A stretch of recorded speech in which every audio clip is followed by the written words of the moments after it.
Okay, so welcome to Lesson 11, Radio 2, second year.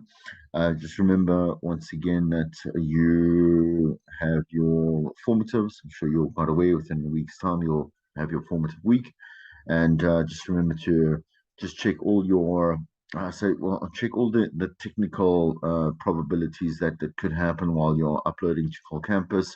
And make sure that you do, if you have any questions, do consult with me so that we can just make sure that you do a good job, okay, and get a mark that is obviously worthy of your hard work. Okay, so if there are any questions, again, just in the WhatsApp group. Otherwise, you can mail me at chrisjordan007.cj@gmail.com, but that's available on Call Campus. Okay, all right. So two short lessons about audio production and just the conversation around that and what it is that we're doing while we are and why it is important for us to understand that as a content creator and as a broadcaster content creator, so let's not get too confused.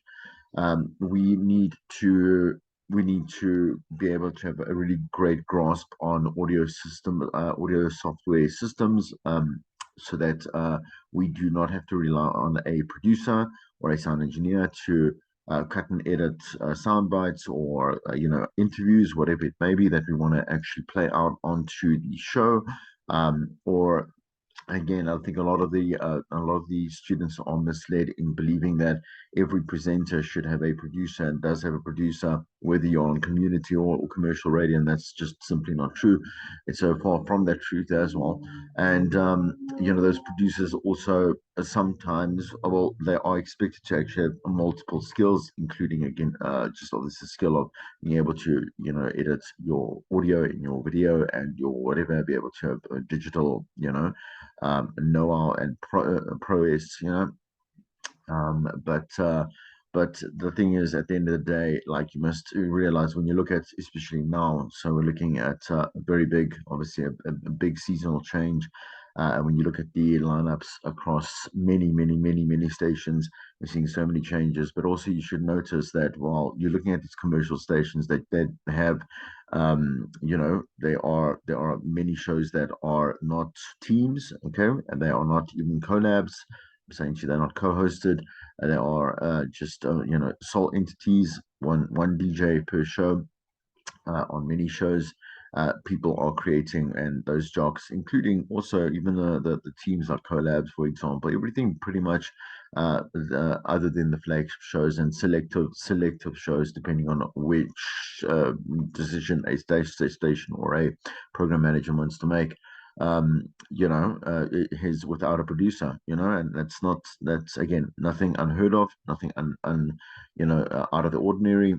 Like, you are supposed to produce your own stuff, whether it comes to content, when it comes to the actual the technical side, for example. Here, right? Okay. So audio production systems.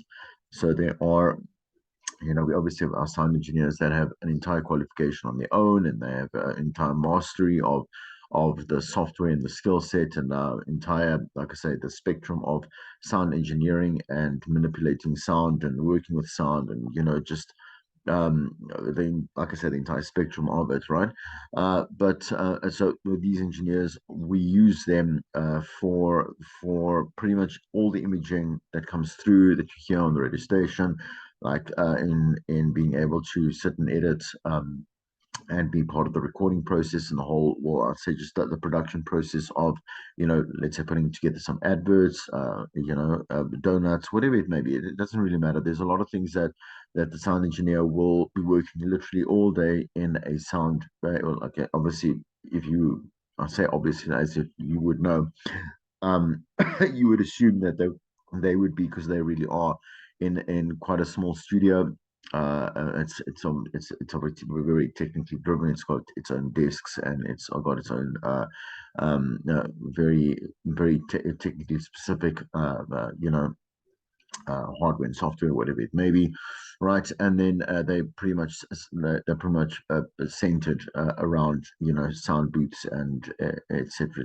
So that when copy wants to let's say, do an advert. They bring in a voiceover artist, that they are there, that this is being recorded, and it is obviously being it's a bit of a team effort there. Okay, but again, it isn't just a merely working with software. It is about mastering an entire environment and understanding that, yeah, there is, again, like I say, it's an entire sphere, career slash move, direction that a sound engineer will go through, right?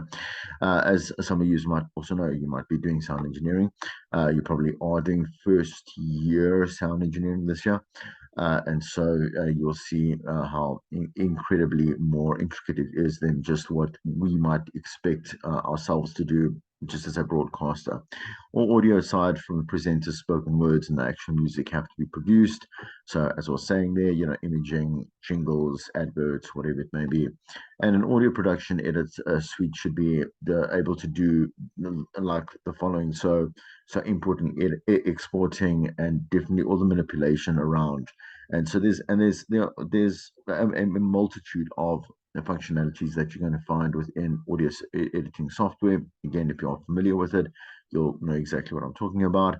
So, not really finding, just like to self-study software is something that you have to do, that you should be able to do, especially if you are going into sound engineering, so that you can become adaptable to different types of engineering software, etc., etc. But also at the end of the day, to find a way around these different applications. Again, it's not also just about working within, let's say, let's say, Adobe Audition or Logic, whatever it may be. Like, you want to be able to work within, obviously, the visual sphere and the extensions of that, right? But when you do, like, for example, if you, let's say, have a look at the latest audio Adobe suite, and you'll see that it's super intricate. It's very complicated, and you do need to have a master skill of being able to use all those functionalities and know exactly how layers work and all those, and why you're using them in the first place. At the end of the day, to know how to solve a problem using the software. The software is only a tool. You are obviously the conduit and the problem solver, and how well you use the software is obviously how well the product will turn out, right? Okay, not depending on how much functionality that software actually has. So when we look at and consider, for example, let's say Audacity, which is a free and it's very basic sound editing software. Like, you can produce really great products. For example, like, say, your podcast or whatever it is, interviews, doesn't really matter. You can do your imaging or whatever. You can do everything on Audacity, but at a much simpler level. But it does have all the functionalities to get you by, right? So without all the, like I say, all the bells and whistles, you still have to know how to use Audacity and what the functionalities do. So you do have to have someone training you in being able to know what to do. Edit the start time, stop time, duration of the sound, of audio timelines. Like, these are some of the functionalities. You can fade in, fade out. You can use multi-tracks, mix multiple sound sources. So when we want to obviously put together, let's say, jingles, or we want to put, let's say, packaging together for a certain activation that you want to roll out, want to be able to know how to use multi-channels, to be able to get that kind of really nice fluidity between, like, let's say, vocals, cold vocals, and certain instrumentals, and again, sound effects, and which sound effects obviously are applicable here, and doesn't sound like just one complete mess. Um, Applying simple or advanced features, like, for example, processing and normalizing, compression, expansion, flanging, reverbs, everything. And we see with a lot of the students, I also speak to sound engineering lecturers, that you get a bit trigger happy when you start getting introduced to the software, which is fine. I mean, you're trying to find your way around it, and that's a good thing. But normally the production is kind of all over the place, because, like, a reverb, and you get and that kind of echo sound that sounds really cheap. And we want to be careful about how we use too many effects to make it sound kind of automated and almost plastic and tinny. There's many different, again, there's a very big a sense of art to this craft. You know, moving in, having a bit of a vision, knowing exactly what it is that you want it to sound like. Again, having a good database of very organized, let's say file folders that have certain sounds, mark them correctly. I've done a couple of short courses within, sound engineering, not to the extent that, let's say, it's a diploma or degree, but like, let's say, your naming, your naming, almost your philosophy, right? You should have that, and maintain that. For example, saying like, you want to start with, let's say, a date, and you want to start with a certain code and whatever it may be, and again, that must be in the folders so that it becomes a bit of a much more organized data space that you can work from, be able to, because you will constantly always go back and use certain effects and certain sounds. And again, you want to, for example, use cold vocals. So dry, when we're doing dry jingles or wet jingles, or it doesn't matter, we do have these vocals coming in that we have recorded. We've obviously silked them up quite nicely using the correct effects, and again, that whole kind of like normalization compression process that we put them through, want to kind of finalize that and put them into a database, be able to constantly use them in any kind of way, moving forward, right? And then obviously there's the conversions that we can say there's different formats. You've got to know there's so many different types of audio formats that are available. We then obviously have hybrid formats that can actually work. I'm saying, when I say hybrid formats, that are let's say you can use them across, let's say, audio and video software. There are, the differences between, for example, a .ogg file, and why that, for example, is lower quality than an MP3 file, and difference between that and why you would want to use a WAV file, which is much larger. All these things have to be considered for you to be, and again, a lot of experience and practice. Something that someone cannot just dictate to you. For example, like I'm doing now, is of little value unless you go and you apply that type of obviously the instruction, and then go and practice and kind of get used to the environment itself and the tool itself, right? Okay, so anyway, there are obviously the various production software systems that we use and applications that we use. So when choosing software programs, there's three essential aspects that you really need to look out for, like the stability of the software, because if you become very dependent on, so just going to go through these things, and then I'm going to say why. So the speed and response of the software, the control interface, which is again, how you will interact with the application. If it's not too confusing, if it's not complicated, or it's bad, it's got a bad user interface. Um, you want to consider that. And also, again, you also must be able to choose the correct software for the correct type of functionality that you're looking for. So, for example, it doesn't really make sense that a presenter or broadcaster that is just doing some kind of basic.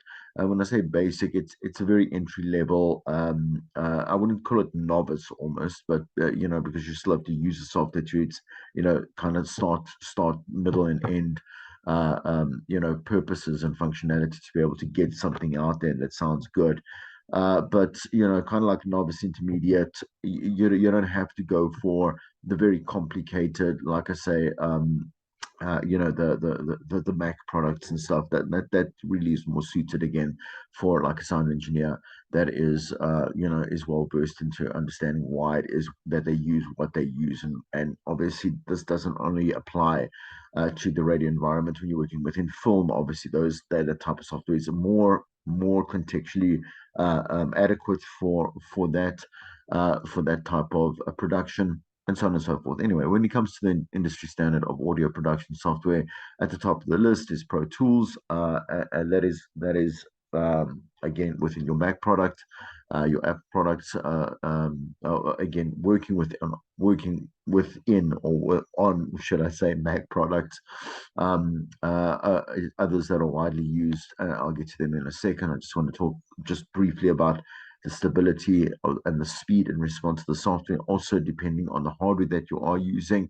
Like if you go to a station, yes, at the commercial stations, like you will have the monetary backing, obviously, of getting yourself, like top of the range, hardware, computers, and again, some the processors and etc. that can deal with a lot of basically, I'm going to say application pressure, so without getting too technical and getting too IT about this, right? But you need very strong and powerful PCs, and again, that can support even things like, as you've noticed, if you do obviously animation and stuff, you'll see that the type of PC, I'm saying, to the construction of that particular PC, and the way that it is, obviously, with all its with its graphics cards and its processing power, whatever it is, like it's particularly catered for the fact that there's a lot of, it has to be very, very sturdy. And again, when I say sturdy, it's got to be dependable, because a lot of work goes into the sound processing, sound engineering process, as well as obviously video production, animation, all that type of stuff. But at the end of the day, who wants a PC that's going to fail on you at the end of the day, right? And that's also that's slow and that doesn't respond really well, or that hangs, or whatever. You must also know that that is just a red flag for you to just not be using that. Some things take much longer. For example, like producing a podcast is going to take you much longer than just a one sitting, for example, if it's complicated like a documentary. And you want to be able to save this stuff, make sure that when you go back, you don't have to go and back up that stuff continuously. You can just switch the PC on, carry on, and have some kind of dependable software that goes in there. Anyway, so let's move on. Just some of the variations: Logic Pro, Adobe Audition. I use Audition. Audacity is what we normally just say to the students, like the broadcasting students, just go and download Audacity. It's free software. It does everything that you need it to do, so that when you do your podcast and stuff, like in the second formative, like you do use that software using your sound engineering knowledge. Reaper, FL Studio, all of these can do the job for you, right? Okay, so great stability, speed control, and then again, it's about how you use the product, not exactly what the product has to offer you, that defines quality. Okay, so why is this important? Why do we tie in like the first introduction of like the software, and then bring it back into more the digital space? Because what you are doing is saying to yourself, look, I'm not a jack or jill of one trade. This trade now requires you to have many extended skills, and within those extended skills, obviously, we know within the digital space, like you can't just assume now that, especially if you are working for a like a reputable brand, so you're at your Metros, your Wise, or whatever it may be, like your your content that you are developing, let's say it's video, it should be, at least, I mean, it should be branded, and it should be shot, and it should be storyboarded, and there should be some planning to what it is that you're doing, just as well as your plan, the likeness of planning a show, right? But also knowing how to use and understand like the concepts of just how the internet, how the net and its infrastructure, for example, making sure that the quality and the resolution of certain videos are not too high, or they compress to a certain format that is high quality, but it's a very small file to be able to stream as a listener, that's going onto your platforms and enjoying the content that you're producing there, and adding and sharing there. Further than that, you should also understand like the differences between ISDN, ASDL, fiber optic technology, 3G, and also soon, well, now already 5G. And what are the pros and the cons of using that? Why do they fall into certain aspects and of our station? How we have to deal, like for example, with our ISDN lines that we will use in syndication, for example. Like, let's say we've got a station that is syndicating the same show across a sister station. We can use ISDN lines with our outside broadcast, ADSL as well, with our fiber optic technology. Like that is just that's more of an infrastructure thing around the country. That is just it's an assumed that we have. We already moved to fiber optic a long time ago. Obviously, the concept of like whether if we're looking at, let's say, 3G and 5G technology, where is our target market at, like what type of phones they're using, whether that type of I would say benchmark requirement is important for us in any type of way, whether it is streaming, I'm saying the actual station itself, or whether it is in terms of content and so on and so forth, right? Democratization. There we go. I should have just pronounced it earlier. Democratization of information is the internet empowering any individual with a laptop or mobile phone to develop and share content, right? So that's great. And as you know, that I mean that's it's a wonderful thing to be in a world that we can just share our thoughts and also kind of as creatives express our creativity within certain products that we want to put together and we share and we get responses of, and we have a lot of voice, and that's the beautiful thing about just this heavy rise in technology, and again these codes of conduct that do exist and stuff. But yes, okay, I'm not going to really go into a political conversation or again socioeconomic political conversation about the bad effects and the ethos and all that type of stuff. We want to kind of focus on right now, like the benefits. For example, radio stations can definitely live outside, as I've mentioned before, like the importance of the station is 24 hours a day, 7 days a week. That's cool, but it needs to live now in many other spaces, in many different other ways, and that is exhausting as I thought when you think about it first, because radio is expanded by these things. We have a lot more opportunity to, as a station, be excited about how it is that we do reach and how we can a much larger audience, but also not really just the numbers, it's how we reach them personally and are involved even more, like in within the complexity and the intricacy of being involved within their own lives. You understand? Like that's a great thing about having like this technology at our fingertips and knowing exactly how to use it, why we use it, and how often and when to use it, right? However, at the same time, individuals outside of professional radio environments have obviously been doing like radio, you understand? So podcasts, they've also been streaming, like digital radio is not something new at all. Anything that is, I mean, I mean, geez, I'm gonna give it like decade, well over a decade, where it's been normalized that we have digital radio across the globe, and it is popular. You know what I'm saying? So it doesn't have to be popular here, which it's not really popular here just yet, but it is definitely popular, and it's not nothing new, should I say, when it comes to its presence within our industry. Okay. All right. So some disadvantages, obviously, like the high cost of data, right? Okay. The thing is that with different stations, they are with the service providers, like they'll make deals. There's a lot of deals that happen that the per megabyte cost is very low. It's not 2 cents or 3 cents. I don't know what but it's very low. But also, it's not only just the deals that they might come up with or might agree upon, but it is also the way that it is compressed.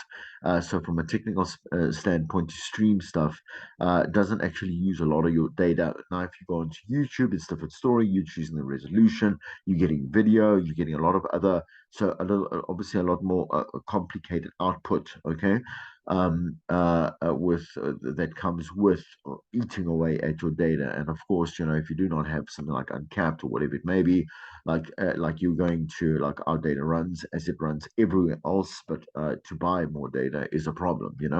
It is extremely hard. We've been promised so many years, so many times that the tariffs will go lower and lower. But we have our conglomerates, our Vodacom and our MTN, that control it. And, well, we haven't seen a drop in like pricing just in general, like with the telecommunications pricing in general. It's really quite something to again behold but not be surprised about. And with the slow line of connection is also one of the things that we do suffer here in South Africa. Like, we do have very centered metropolitan areas, and there are obviously, I mean, the infrastructures are better and stuff. It depends on obviously where you are, but you don't have to step out too far to actually feel like the cause and effect feel of like losing, like having bad reception and having like kind of that black hole. Even on campus, campus is really bad. So if you go on campus, like, there's just this black hole where your connection is just, doesn't matter whether you're 5G, 3G, 10G, doesn't matter. You are just, it's not great. And that's a third world thing. So third world and the first world conversation, just to understand, that is defined on two things: infrastructure and education, right? So we are 100% third world because our infrastructure and our education, like the I say that the output quality of our education is low, right? So the thing is, again, we will suffer, like the obviously the ineffectiveness of these technologies that are available in South Africa. We've had it for a long time. It's not a big surprise when it's something new. Wherever you go in South Africa, like, you'll feel it, and we obviously learn to live with it. Whether it'll improve or not very soon is, well, I think it's a question up in the air. Let's kind of close this particular lesson off. The internet and social media systems, most SA radio stations now stream. So the thing is that even a lot of stations that have lost their licenses, or no longer have a license, for example, LM Radio, that is in a transit between an AM and FM license. People don't even know. I think I've mentioned this before in one of the recordings. Like, people don't even know that the station is actually offline. I'm saying, so it's not on an AM or FM frequency. It's only streaming because if you do try and listen to an AM station, the quality is very low. Like, it's kind of got that very dull, polishing to it. And you will normally just stream it because it doesn't cost you much. You just go get a radio, like a radio mobile app. You can stream the whole entire day. You won't feel it data wise. And the whole point, what I'm trying to say here, is that we don't even use the AM FM frequency functionality on our phones. That you can just put your earphones on. We just actually move towards a streaming platform and an app, and go that way. But as I said there, and as the slide just wants to end off with here, well, and I listen, this means people across the world obviously can stream us here, and obviously we can stream them as we do. And many radio stations have got their own mobile applications. That's You should only have a mobile application if you have a lot to offer. Do you understand? So that there should be different functionalities as to why the app is important, why we should download it, why it should be constantly updated, why it should be like any other app on your phone. Like, you will delete an app the moment it becomes kind of obsolete. You don't really use it anymore. Your phone will even notify you to tell you these are apps that you don't want to use. You should delete them anyway. And it's kind of a far stretch. We do have, like, for example, it's like an East Coast Radio app you can download. But there's not really much point, in my opinion. You just want to actually just listen to the station, and then just find the podcast and so on and so forth. Otherwise, you can just go straight to the site itself. Okay, that is the end of that lesson there.